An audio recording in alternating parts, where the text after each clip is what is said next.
Hey guys, we're back again, right?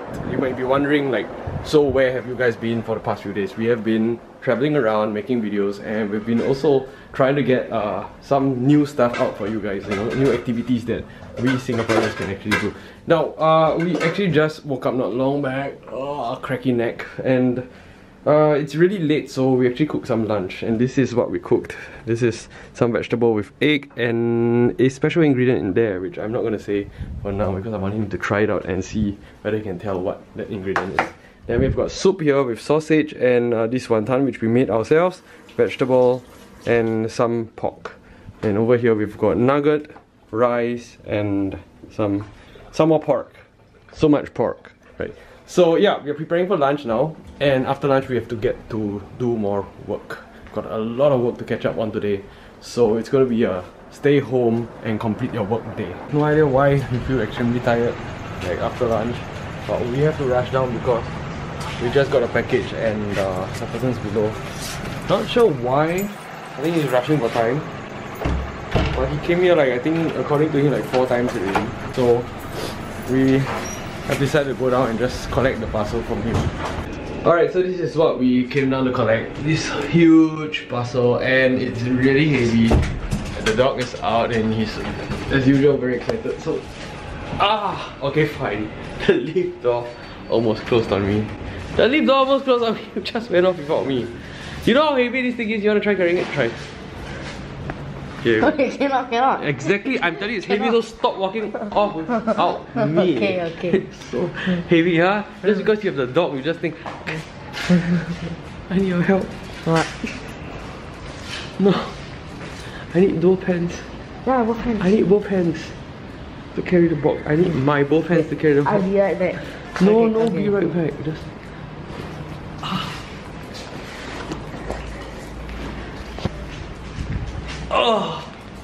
Oh my gosh, this is so heavy. This is like the shortest walk ever for snowball, and we finally got this in. So we're gonna have to rush this out to the boxes, including the playing cards, which have been waiting at least for 4 days now. Okay, so this is where we are now. This is where we just we just came back from 2 days of non-stop filming, so we are both aching everywhere. Yeah, you just name it and we're aching there. It's just very tough for us to have to move even like from one point to the next point, okay? And then we've got a whole load of things down here which I haven't unloaded. And we have this parcel which just came in here. It's so huge, so heavy, and I had to carry it up with my arms already aching. I got an insect bite along the way. It's actually swelling at a certain angle. You can really see my arm is not like the proper shape. Then we have to complete a whole bunch of work on the computer, whole bunch of orders. So just prior to going down to collect this parcel, let me show you what we have been doing. Okay, he was actually doing some cutting for his TNT. So these are like the blocks of the house that he's supposed to cut. He's supposed to piece them together. And then for myself, I've been packing all the playing cards here and doing lots of computer stuff. We also got all these mails to send out here, which are things that people have just ordered. So a lot of things that are happening. Just one happy dog running around. So right now I'm doing DNT homework. So I'm told to cut the cardboards out from the piece of board to form this figure. Then I learned a new skill. Everyone may think that cutting cardboard is as easy as just using a scissors, but B taught me how to cut a cardboard by using a ruler and a pen knife. So what you want to do is you just place the ruler on the line where you want to cut, and you just cut it many times, but use the same equal amount of strength and just cut it. Okay, so now what you want to do is to get holes here, right? Yeah. I have a few ideas. The first idea would be you need to first have a ding. A ding is like, it's not all the way through, but you just put it in the center of the hole here and you just press it down. And the reason is because you want to kind of like, see, I'm not holding it flat on a flat surface. You want to put it on a flat surface and just do it just this way, so that you kind of like create a mark down there. So that later on, if you use, say, example, a needle or anything like that, it sits in there, it will not shift off because there's already a so-called like a dimple in. Yeah. After you have the ding, you put it in, and then you get something else to knock it in. Okay, so you do it for this. And then for the bigger one, the idea I think would be similar, but you don't use something so small. You use something bigger, you get it in first, then you slowly trim it on the outside. How? You cannot use cutter for this. So I think the most ideal way would be to find something of almost the same size, slightly smaller. You drill it through. What happens is that the board will actually open up this way, right? So when it opens up this way, you can just cut off this excess. Then you should get a perfect, nice circle from the outside.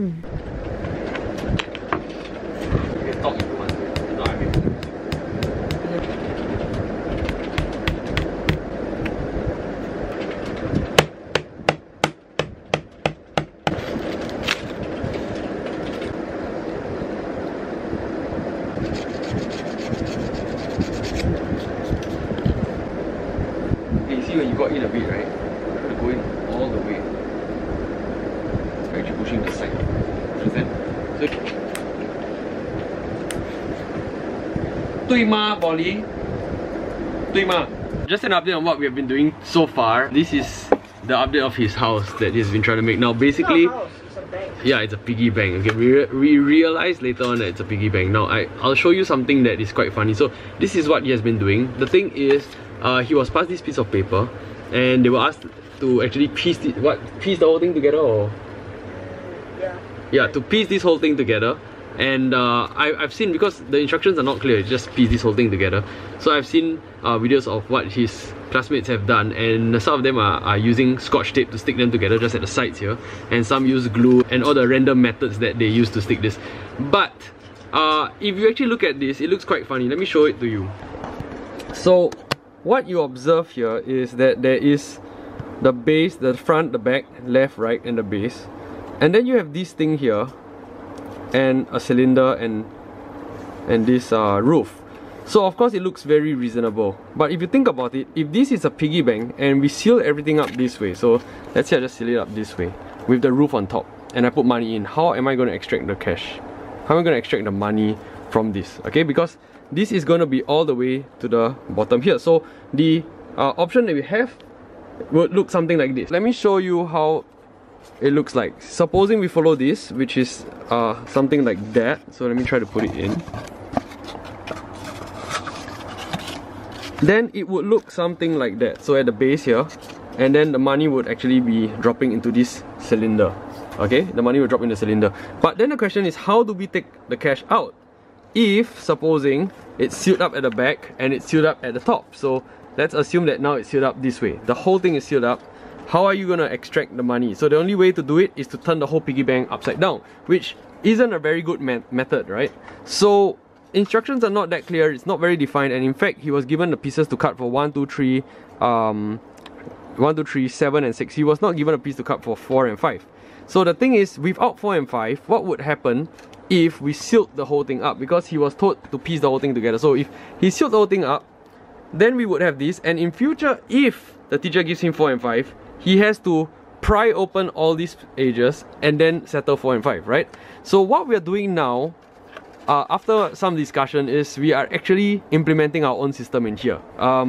Yeah, kind of like lawbreakers, right? But it's not really lawbreakers, it's really we want to do our best. We want to do something that is good. We want to put in our effort into doing these kind of things. Hopefully this creativity can be appreciated in some way or another. So what we have done is, we intend to have this here. We are going to actually put this here. We're going to attach this to the top.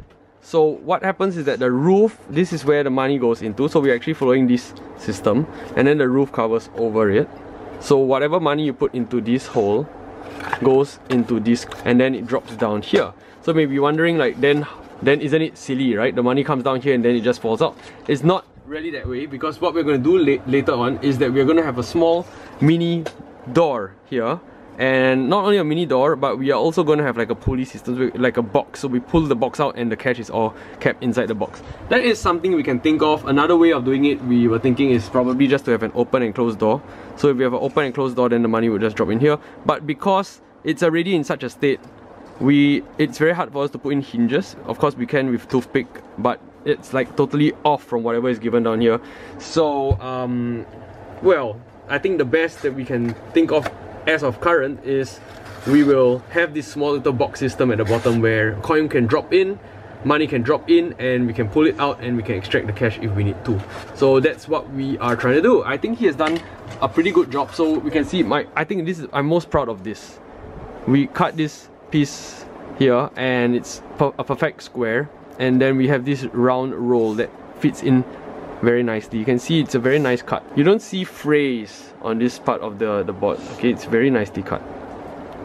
So this took a lot of effort on his side. Well done.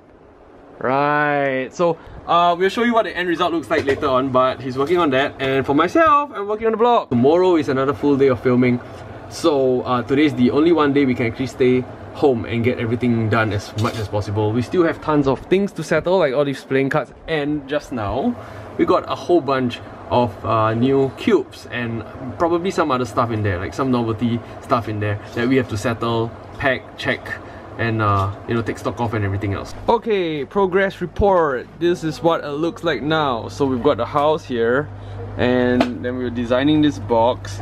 So over here is like a chimney, but no, the roof is gonna come on top later. So we have the roof, it's gonna come on top where you drop the coins in, drops into this funnel, and then it will go into this little house. So let me show you how it looks like in here. We haven't made the doorknob yet, but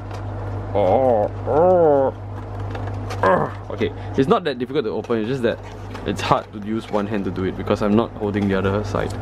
So this is what it looks like. So the coins will actually fall into this little small box, and then you get to extract all the coins. Yeah, quite stable, quite sturdy, and it's all made with just glue and cardboard.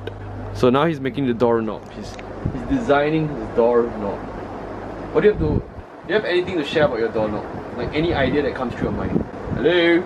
What? What? Come on, share with us your design methodology. Did you? How many parts of scamper did you use to apply when you were making this? Zero. This is my brain. Like, you know, I saw those cartoons. So because they were taught to use this method called scamper in design and technology, but when we were looking at scamper, it's like, honestly speaking, who uses scamper? I don't know. I've been designing things for so long and I have never ever used scamper. It's just natural. Like, you know, you see a problem and then you just solve the problem when it comes. You know, you don't plan and foresee everything from start to end. So that's what we have down here. So maybe scamper is used for huge projects, but something like this, like, you just think of like, hey, why don't we just create a box? Why don't we just make a box like that and measure the box and get it done? So anyway, he's on the last bit, which is just making a doorknob for this, and I'm telling him that it has to be very sturdy because it is going to be used, you see, and he has to be able to withstand a lot of pull in and push, pulls and pulls. So that's something that has to be really very sturdy. After the doorknob is placed in, then we just put the roof and it's pretty much done. I think it's a very well done job. Sorry, what do you say?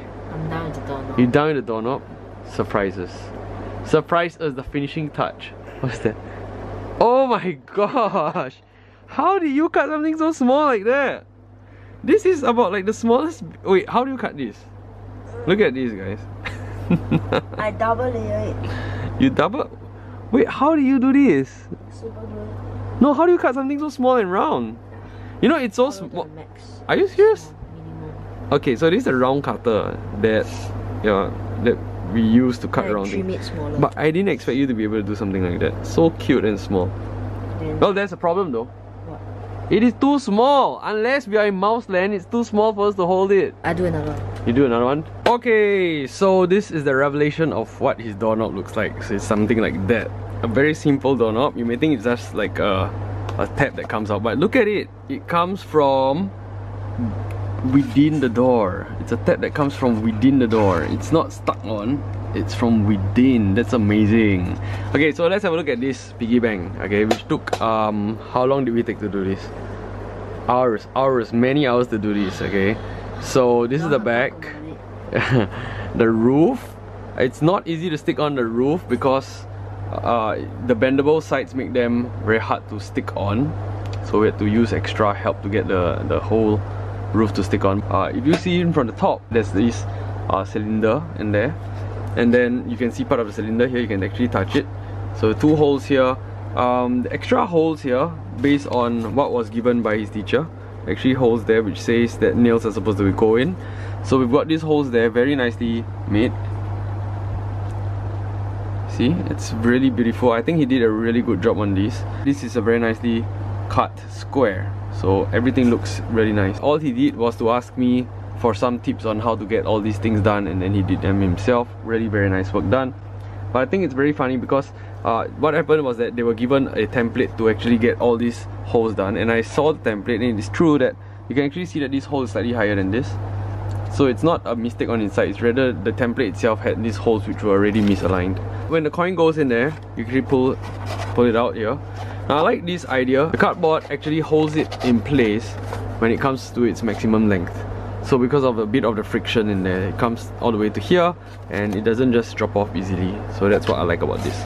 Push it in, and this tab itself makes it user friendly to just hold and just pull out. Once again, it's much easier if you are using two hands. I'm just using one hand, so it's very hard because you see the whole house moves along. Yeah, so that's pretty much it. This is his piggy bank, really nice. So many times he feel like just stopping, you know, but he never gave up. And that's the best thing. Yeah, it's very tiring. That's our motto. Never give up. Yeah. Alright, so that's all for today's vlog. We're gonna end the day now. It is already 1:30 AM. Oh my gosh, so late. And tomorrow we have a full day of filming. So stay cool, stay awesome, and be your best. Always. Bye.